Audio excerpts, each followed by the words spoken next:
You're listening to a Bored to Death Solocast, where one member of our clan talks TV shows and movies in easily digestible chunks. Hello again, ladies and gentlemen, and other assorted gender designations. Welcome to the Bored to Death Solocast, where one person talks TV shows and movies in easily digestible chunks. I'm Chris, and I am about to do Season 3, Episode 5 of Star Trek Discovery, Die Trying. Now, where we last left off with the Discovery crew was morale was really low because they were all figuring, well, if anything happens to us, no one's going to warn us. No one's not going to know that we're actually dead. Adira is trying to unlock the memories of her Trill symbiont on the Trill homeworld, which at first they said no, because you're basically an abomination. Trill symbiont has never been part of a human or a non-Trill before. You technically should not be compatible. And one of the symbiont guardians says, I want to help you. So they end up helping her unlock the memories of the symbiont, including all of the previous hosts of the symbiont. 3 of them were Federation, one of them being the Federation Admiral that they need to unlock the memories of to find out where Starfleet headquarters is located. So, meanwhile, on Discovery herself, Saru is trying to boost morale, and he ends up figuring out the best way to do that, which he thinks is to basically give everybody the day off except for like the crew that he works closest with, by giving them all dinner. And it turns out basically just show an old comedy, an old black and white comedy on in the main shuttle bay, and that ended up cheering everybody up. So this episode kind of got a little semi-spoiler in terms of like who is going to be in the episode actor-wise, not character-wise. But this episode has Oded Fehr, who is best known for being in the Brendan Fraser Mummy movies. If you remember his character, he was basically the one who had the cool falcon and the tattoos on his face. I can't remember his character's name because it's been a very long time since I've seen those films. But if you've seen the films, you know which character I'm talking about. And also stars David Cronenberg.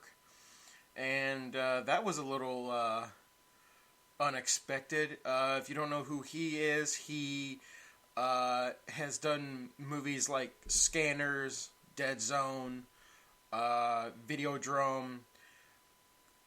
He's done a lot of stuff. He's mainly horror movies, so it's gonna be kind of interesting to see what role he plays in this. Based on the images that I've seen of Oded Fehr's character, it looks like he's playing an admiral. So it's gonna be kind of exciting to see him in this, because I am a fan of his. I loved his work in The Mummy, and and the Deuce Bigalow films. I'm not gonna lie, I like him in those films too. I thought it was hilarious.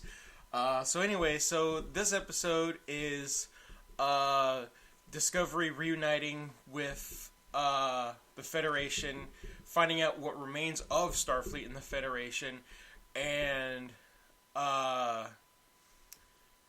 them essentially trying to figure out probably what happened with the burn, like what caused the burn. That's been the question so far in the past 4 episodes, is what caused it. So, anyways, I will see you after the binge. While the binge is happening, thanks for listening to our podcast. Please give us a like and subscribe and spread the word. You can reach us on social media on Facebook or Twitter at BTD_Bingecast. The Bored to Death clan is part of the CKCC Radio podcast family, including J Bunny's Music Hub, the Race Nerd Podcast, Real Paranormal Talk, Ranking Tracks, Motivational Moves, Girls Who Like, and The Nerd Table. please consider supporting CKCC Radio on Patreon. And now, the binge is done, so let's get to the discussion. And I'm back. Just finished watching the episode, Die Trying. And this episode shows the new Federation headquarters, which beforehand was actually in San Francisco. But probably as a result of the burn and probably other situations, relocated to another section of space. And when they discover it, it's basically concealed in, I want to call it a cloak, but it's more like a veil that's made to look like space around it, so it's more like mirroring the stars that are around it. But I guess you can easily just pass right through it because Discovery comes up to it and Saru says, well, they're expecting us. So they travel through, and as they're traveling through, the crew is looking at all of these new starships that are surrounding them. Like, one of them is a ship called the USS Constitution, which they said, oh, is that an advanced Constitution class? They also come across the USS Voyager J, which has actually been confirmed as being a 32nd century version of the Intrepid class, which is most commonly known as being USS Voyager. Another ship that they flew by was the USS Nog, which has also been confirmed as being an Eisenberg class. Now, this was a touching little tribute to actor Aaron Eisenberg, who played Nog in Deep Space Nine and later came back to the role in Star Trek Online, who unfortunately passed away, and so this was a touching little tribute to him for both the actor and the character, especially since the character did eventually make it as the first Ferengi to achieve the role of captain in the Federation. So he did eventually make his own command. I just don't know what ship he eventually got. And they also come across what looks like a giant floating park. Like, you see trees and everything inside, which Tilly goes, it's a floating forest. Which of course gets everybody laughing. It's a very good lighthearted moment. You know, you see everybody is cheery now. They're happy. They also see that this veil is being powered by all of the starships that are in there. Now, they didn't really specify what happens if one ship leaves. Does another one have to come in to replace it? And so Discovery goes and sets up right in front of where the main Federation headquarters building is. I don't want to call it a building. It's essentially a space station, but it's pretty small. It's not like Space Dock. Like, you don't see Space Dock at all. The one that we know of from, like, what we saw the USS Enterprise go into at the beginning of Star Trek 3. It doesn't look anything like that. So they beam aboard. It's Saru and Adira and Michael Burnham. They beam aboard and they meet Oded Fehr's character, who I had said was an admiral for Starfleet, and his character's name is Charles Vance. So he says, this is very interesting because you're a Federation ship that we don't really know anything about, and so we're going to need to debrief you as to what happened. And while they're talking, somebody comes up to them and says that this new species has been basically sick and is being treated by their very, very advanced AI, EMH, medical officer, and they look down and they see that he's trying to treat them, and they have some sort of like unknown illness, and they also said that the medical bay is actually full, and they're having to treat patients in the hallways. So when they hear this, Saru and Michael Burnham both say, well, if you let us help, we can trace where they've been to and figure out what it is that's making them sick. And Vance says, unfortunately, we can't do that just yet. We need to debrief your entire crew to find out what's going on with you guys. Like, where and when did you come from? How did you get here? What's your story? So first he talks with Saru and Burnham. Meanwhile, they had to take Adira to basically get the memories from the symbiont for the Starfleet Admiral that they were looking for, Admiral Tall.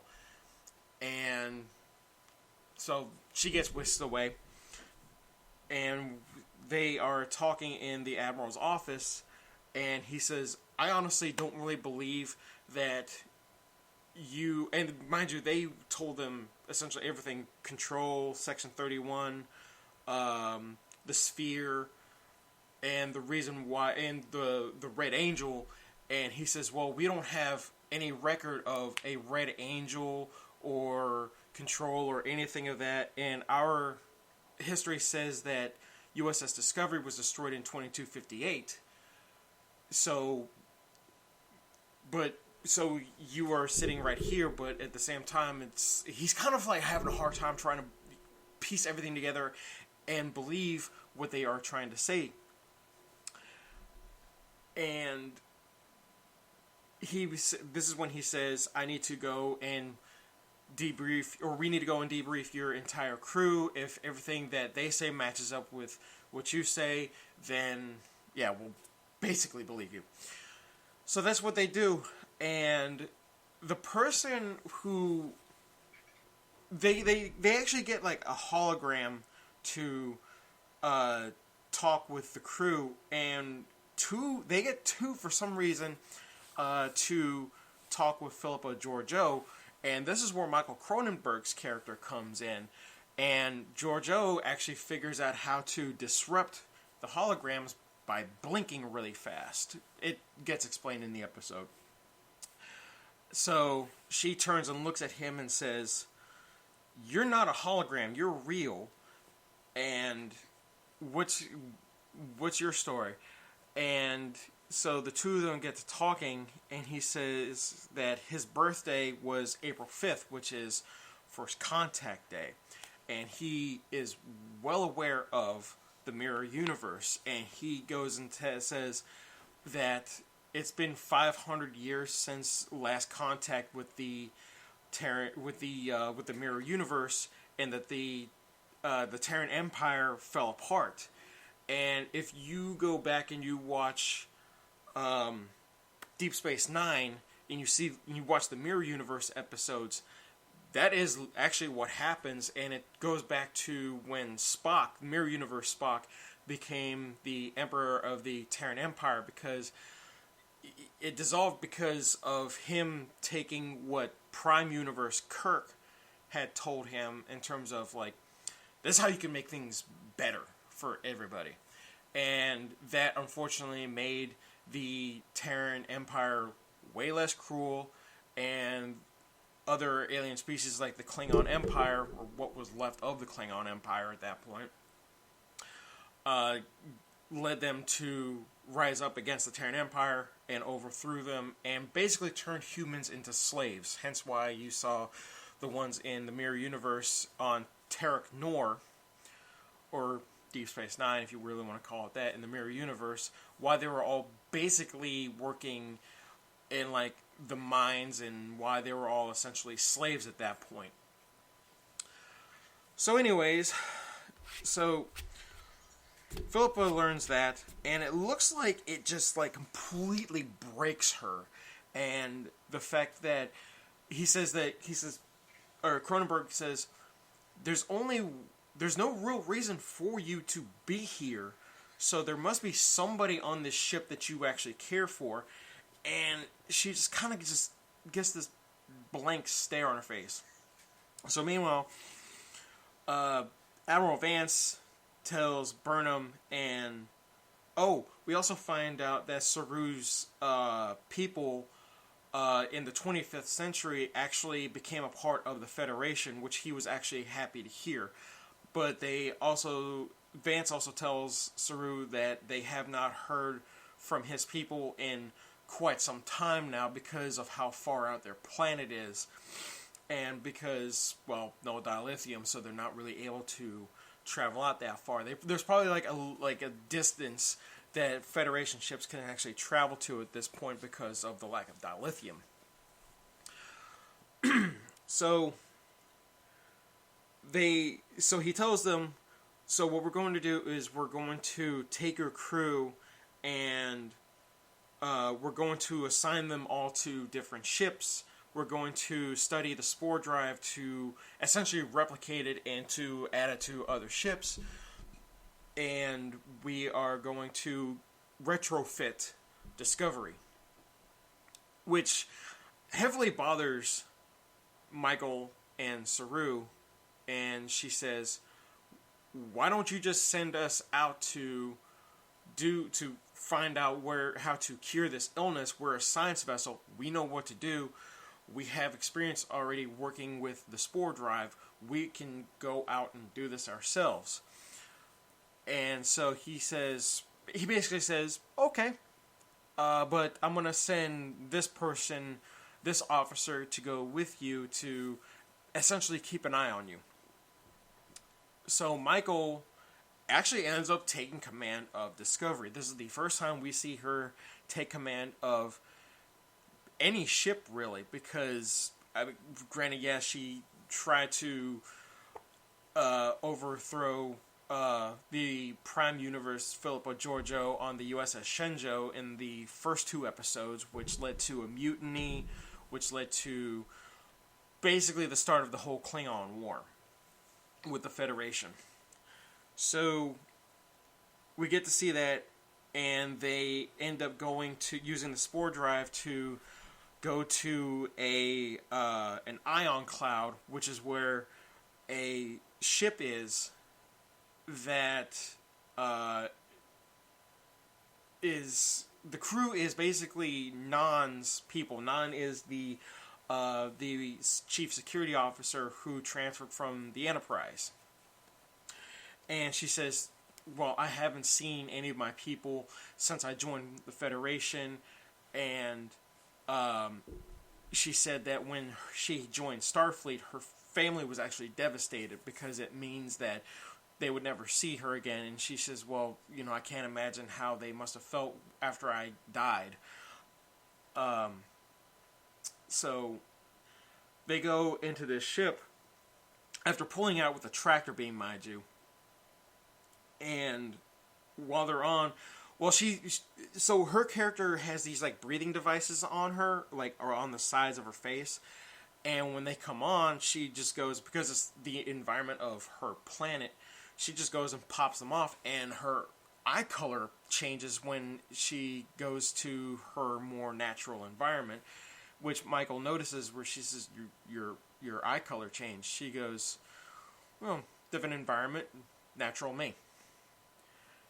Or natural environment, natural me, that's what she says. So, they go into, well, mind you, the inside, well, yes, it is, the inside of the ship, it does have, the usual metal corridors and whatever, but there's a lot of plant life covering everything.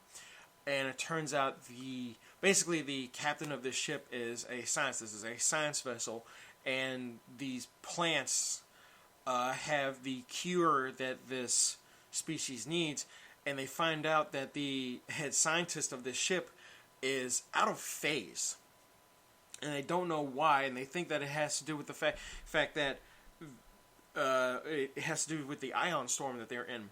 So what they do is they're like, well, we need his voice to get to these seeds that we need. That now they find his family, his wife and his 2 daughters.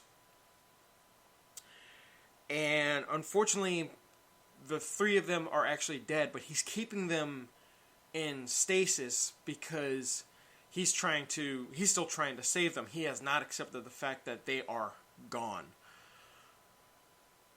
Michael Burnham ends up getting him to accept the fact that they're gone. And Non, after they get the plants that they need to cure this alien species that's in Federation headquarters, that's being treated there, Non says, I'm going to go ahead and stay here, and I'm going to help him out, and I'm going to make sure that his family gets a proper burial on our home planet. Michael says, okay, maybe we'll see the character again later on. I honestly hope we do, because I actually like the character. And they take her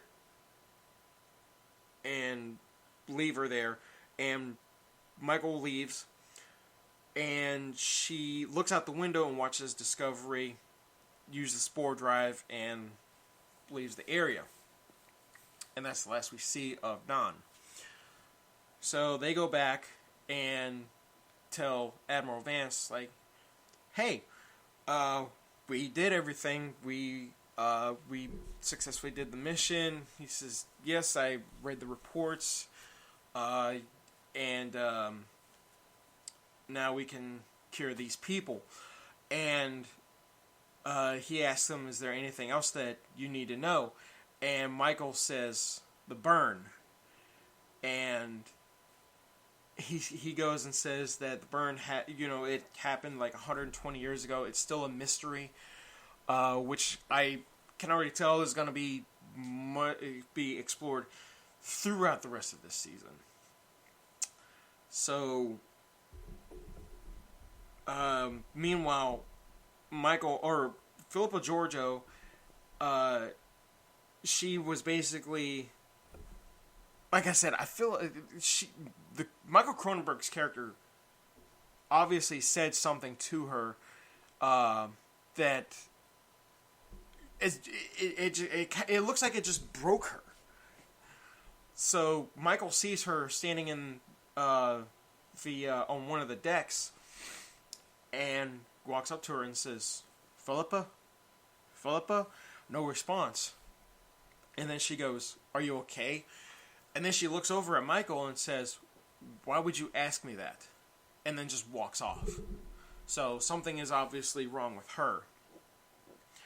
And another thing that I noticed is that it seems like, I think Lieutenant Detmer she has PTSD or something, because it seems like she's struggling to work her station now, because when they were pulling up to the ion cloud, it looks like she, at one point in time, had froze, and like she was essentially scared to move forward, even though the shields were holding from the storm. The shields went down to like 90%, which isn't really bad. All they had to do was just get close enough to pull this one ship out of the ion cloud.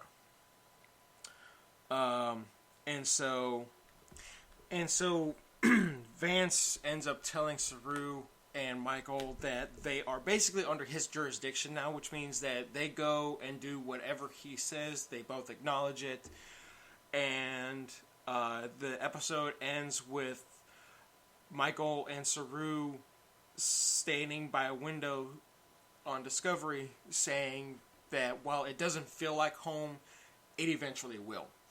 And that things will eventually start to look up for them. Now, overall, I thought this was actually really cool to see, was the advancement in the ships and the subtle little nods of sorts to, like, past Trek. Like, yes, you see the USS Voyager J, you see the tribute to Aaron Eisenberg, you see, like, the futuristic Constitution class. At least as far as I know, it's a futuristic Constitution class. The ship is called the USS Constitution. And you get to see, like, all the cool advancements that the Federation has had in the 30th centuries. 32nd century.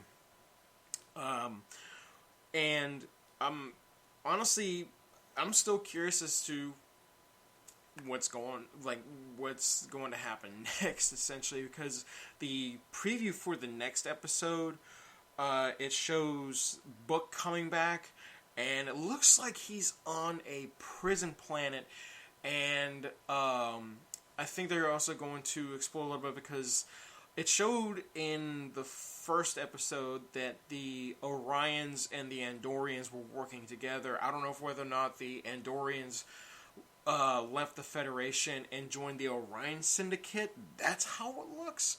And that might be explored a little bit more as well in upcoming episodes. But yeah, it's about it in terms of what I think of, or my thoughts on this current episode. And it's also sad to see Nan leave, because, like I said, I thought that she was actually a pretty cool character to have around.